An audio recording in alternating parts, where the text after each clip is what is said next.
Стрижонок Скрип. Как-то раз стрижата Скрипы родились ночью в темной норке. Скрип пискнул. Скрип, но ничего не было видно. Потом он почувствовал, что мама стрижиха накрыла его своим теплым крылом, и они в объятия улегли. Наутро стрижиха принесла им капельку воды и дала стрижонку. Он захотел еще, потому что ему понравился вкус. И когда принесла еще одну, она отдала его сестренке. Стрижонок, конечно, отобрала у нее, и стрижонок начал пищать, потому что стрижонок Скрип отобрал у нее капельку. Конечно, мама разозлилась и стукнула его клювом. И тогда стрижонок Скрип уже понял, что у них мама строгая.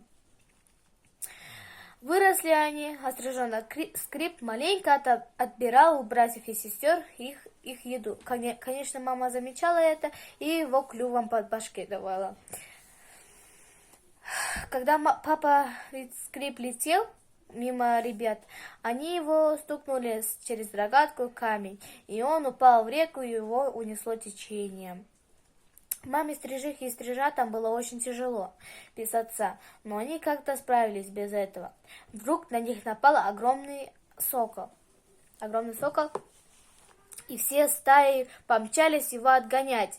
Все стрижи напали на него. Конечно, они были маленькие, но когда они вместе, они были очень сильные. Сокол был очень хитрым. Когда он сделал вид, что он отступает, вожак Белая Брюшка крикнул, что все, враг отступает, можно отдохнуть. И мама стрижиха хотела успокоиться, потому что она помчалась за соколом. И сокол внезапно повернул, схватил его своими когтями и унес к себе. Стрижатам было очень одиноко.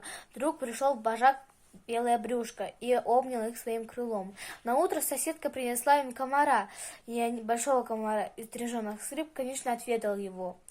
И когда стрижонка Скрипа появились перья, вся стая взяла его и подбросила в небо. И когда он начал падать, он уже подумал: все, я уже упаду в реку.